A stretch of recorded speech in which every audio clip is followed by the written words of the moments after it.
नमस्कार, मैं हूं निम्मी और आपका स्वागत है बिहार आवर में। बढ़ते हैं बिहार की 25 अहम खबरों की ओर। शिक्षा के लिए अभिशाप साबित हो रहा कोरोना वायरस। आईआईटी समेत धनबाद के 2582 शैक्षणिक संस्थानों में पठन पाठन ठप। धनबाद कोरोना के बढ़ते संक्रमण का खौफ शिक्षण संस्थानों पर साफ नजर आने लगा है। प्राइमरी स्कूल से लेकर कॉलेज तथा आईआईटी समेत अन्य शिक्षण संस्थानों पर कोरोना महामारी का साया मंडराने लगा है। आईआईटी ने 30 अप्रैल तक बंद करने आदेश जारी कर दिया है। वहीं जिले के सरकारी स्कूल कॉलेज अगले आदेश तक के लिए बंद कर दिए गए हैं। वहीं कोचिंग संस्थानों में पढ़ाई बंद है। लगभग सभी प्रतियोगी परीक्षाएं भी स्थगित कर दी गई हैं। अब सभी की जिज्ञासा बढ़ी हुई है कि शिक्षण संस्थानों में पढ़ाई शुरू कब होगी। शिक्षण संस्थानों का यह डर भी सता रहा है कि क्या पिछले सत्र की तरह इस बार भी अभिभावक फीस जमा नहीं कर पाएंगे। वहीं स्कूलों की ओर से लगातार फीस जमा करने का मैसेज अभिभावकों को भेजा जा रहा है। Bihar corona news. PM Modi ने लॉकडाउन को बताया अंतिम विकल्प। जानिए बिहार में नाइट कर्फ्यू के बदले क्या चाहती है भाजपा।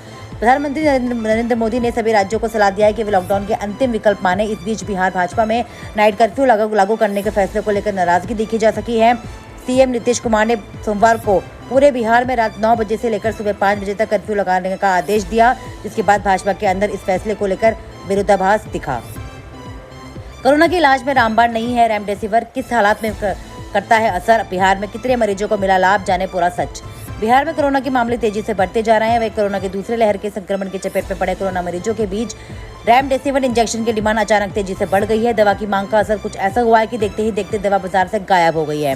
वहीं कई जगहों पर डॉक्टर भी मरीजों को इस दवा का इंतजाम करने की सलाह देते हैं। जान बचाने की लालसा में मरीजों के परिजन इस दवा को किसी भी कीमत पर लेने को तैयार हो जाते हैं। वहीं इसे लेकर बड़ा खुलासा भी हुआ है कि 600 रुपये तक आम दिनों में बिकने वाली ये दवा अभी के हालात में कहें तो 20 तो कहीं 30,000 रुपए से अवैध तरीके से भी बेची जा रही है। Corona virus update. Jharkhand. Corona की दूसरी लहर में 30 से 44 साल के युवा सबसे ज्यादा संक्रमित, लेकिन 60 साल से अधिक वाले लोगों को हो रही सबसे ज्यादा मौतें। कोरोना के दूसरे वेव में सबसे अधिक संक्रमित 30 से 44 आयु वर्ग के लोग हो रहे हैं। कुल मिले संक्रमितों में ऐसे लोग 30.12% है, जबकि दूसरे स्थान पर 15 से 29 आयु वर्ग के किशोर युवा भी हैं।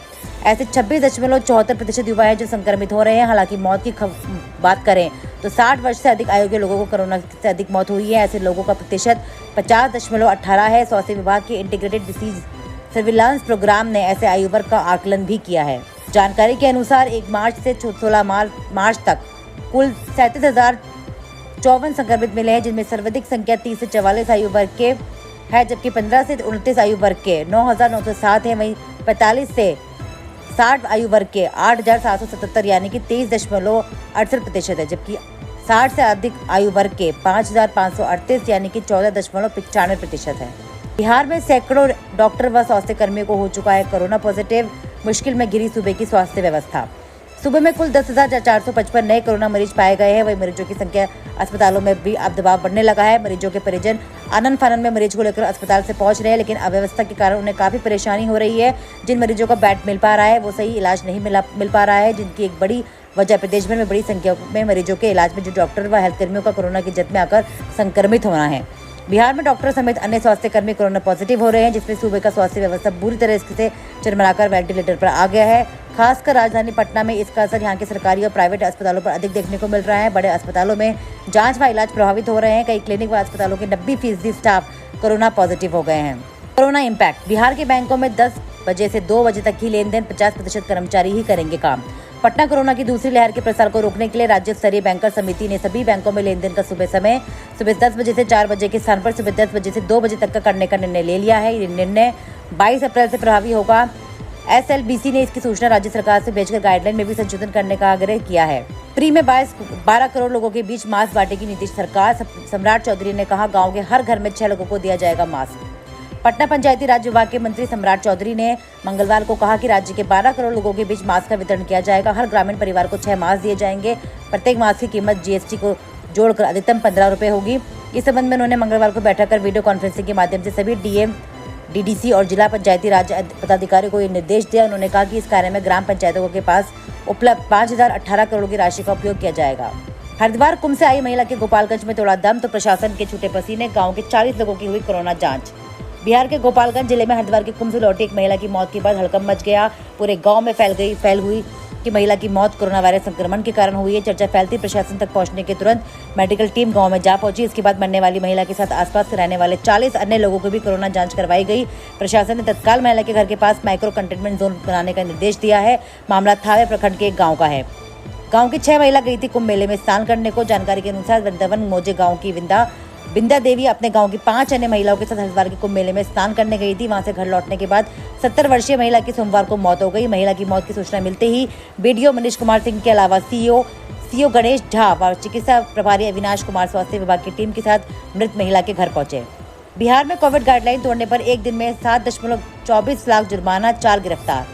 कोरोना की नई गाइडलाइन न मानने वालों पर पहले ही दिन पुलिस प्रशासन ने कड़ी कार्रवाई की है। सिर्फ 24 घंटे में पूरे राज्य में कोरोना प्रोटोकॉल तोड़ने पर 7.24 लाख का जुर्माना वसूल किया गया। 4 लोगों ने गिरफ्तार भी किया गया, जबकि 2 एफआईआर दर्ज की गई। इस दौरान पुलिस ने 385 वाहनों को जब्त किया है। पुलिस मुख्यालय के अनुसार सिर्फ 24 घंटे में मास्क नहीं पहनने में 3,988 लोगों में 1,99,350 रुपये का जुर्माना वसूल किया गया है। अप्रैल में 43 गिरफ्तारी, 2,86,000 लाख का जुर्माना। कोरोना प्रोटोकॉल का उल्लंघन करने पर 1 अप्रैल से लेकर अभी तक कुल 43 लोगों को गिरफ्तार भी किया गया है। मुंबई के बाद अब दिल्ली की ट्रेनों में मिल रहे संक्रमित अब भी संभलिए। औसतन भागलपुर जंक्शन पर हर दिन 300 से ज़्यादा यात्रियों का टेस्ट होता है, लेकिन मंगलवार को जांच का आंकड़ा काफी कम गया। जंक्शन के 3 काउंटरों पर महज 248 यात्रियों को ही सैंपल लिए गए, जिसमें से 38 यात्रियों की रिपोर्ट पॉजिटिव निकली। इसमें 17 यात्रियों को संक्रमित निकले हुए दिल्ली की ट्रेन से आए थे। मंगलवार की महाराष्ट्र में एक भी ट्रेन भागलपुर नहीं आई। महाराष्ट्र के बाद अब दिल्ली की ट्रेनों में भी संक्रमितों की संख्या बढ़ने लगी है। एक दिन पहले दिल्ली की ट्रेन में महज 12 यात्री संक्रमित मिले थे। जंक्शन पर जांच का आंकड़ा बता रहा है कि यात्रियों के अनुपात में 8 से 10% का ही सैंपल दिए जा रहे हैं, जबकि जंक्शन कोरोना का मामला बढ़ जाने के बाद यात्रियों की संख्या में कमी आई है। इसके बावजूद 20 से 25 हज़ार यात्रियों का आवागमन अभी हो रहा है। इस आंकड़े से अंदाजा लगाया जा सकता है कि कोरोना जांच को लेकर पैसेंजर कितने जागरूक है। जबकि जंक्शन पर ट्रेन खड़ी होने के बाद कोरोना जांच के लिए माइकिंग की जाती है, इसके बाद भी पैसेंजर सैंपल देने से घबरा रहे हैं।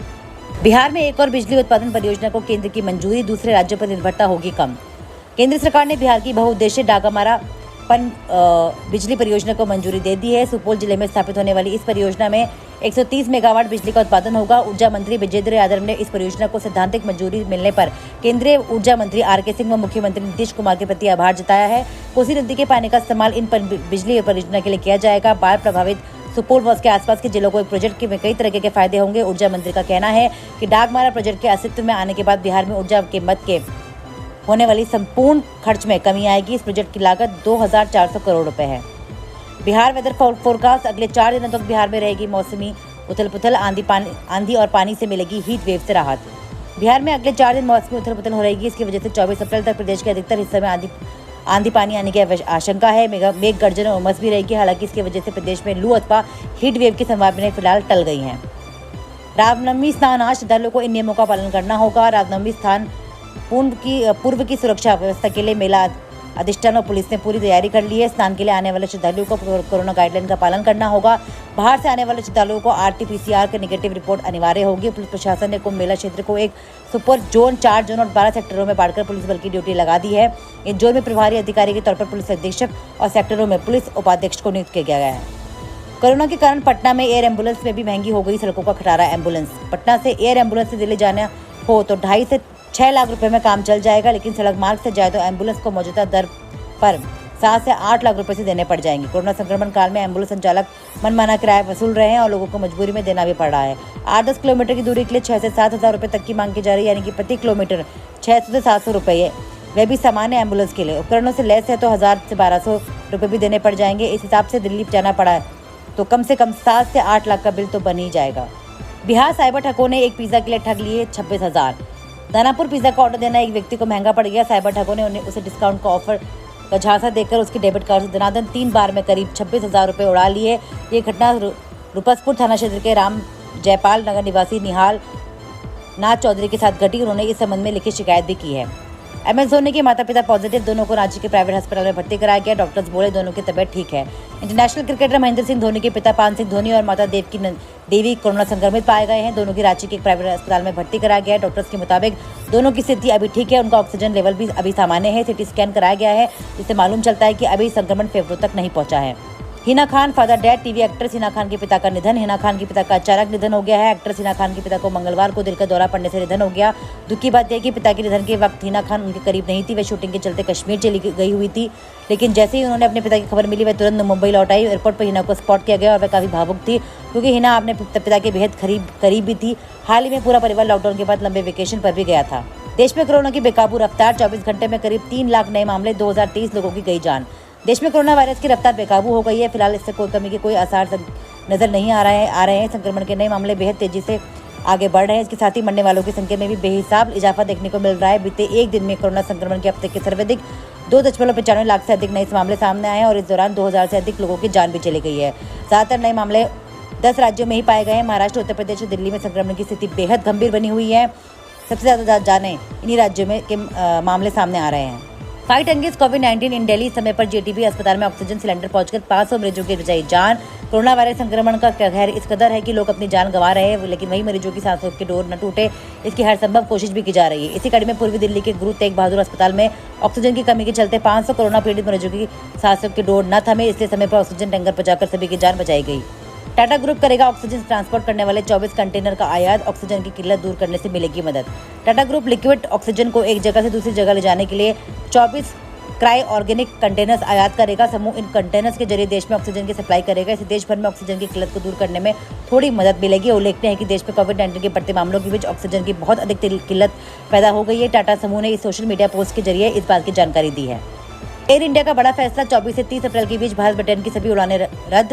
कोरोना के बढ़ते मामलों को देखते हुए विमान कंपनी एयर इंडिया ने भारत से यूनाइटेड किंगडम जाने वाले यात्रियों को सूचित किया गया है कि यूके ने 24 अप्रैल से 30 अप्रैल तक के बीच की सभी उड़ानों को रद्द कर दिया गया है। यात्रियों के टिकट पर रिफंड को लेकर आगे जानकारी दे दी जाएगी। महंगाई। विटामिन सी वाले फल सब्जियों पर कोरोना की मार। 200 रुपए किलो के पार पहुंचा नींबू। कोरोना संक्रमण से बचने के लिए लोग प्रतिरोधक क्षमता इम्यूनिटी पर विशेष ध्यान दे रहे हैं। डॉक्टर भी विटामिन सी वाले फलों और सब्जियों के सेवन पर जोर दे रहे हैं। ऐसे में नींबू समेत विटामिन सी आने वाले अन्य फलों की डिमांड बढ़ गई है। फूडकर में 100 से 120 रुपए किलो तक बिकने वाला नींबू अब 200 रुपए प्रति किलो से अधिक में बिक रहा है। Corona vaccine. रूसी टीका स्पुतनिक की भारत में 750 रुपए हो सकती है कीमत। देश के सभी वयस्कों को 1 मई से टीका लगाने की घोषणा के बीच भारत में कोविड-19 के रूसी टीके स्पुतनिक 5 की मई के आखिर या जून के शुरुआती हफ्ते में लॉन्च हो सकता है। भारत की इस मुहैया कराने जाने वाली फार्मी कंपनी डॉक्टर रेड्डीज लेबोरेटरीज के महानिदेशक व सह अध्यक्ष जीवी प्रसाद ने मंगलवार को बताया कि देश के इसकी कीमत करीब 750 रुपए होगी। भारत ने हाल ही में स्पुतनिक 5 के आपात उपयोग को अनुमति देने की घोषणा भी की थी। बिहार में बड़ा कोरोना का ग्राफ। बिहार में भी लगातार कोरोना संक्रमण के मामलों में बढ़ोतरी हो रही है। राज्य में पिछले 24 घंटे में कोरोना के 10,455 नए मामले दर्ज हुए हैं। अब राज्यों में सक्रिय मामलों की संख्या 56,354 है।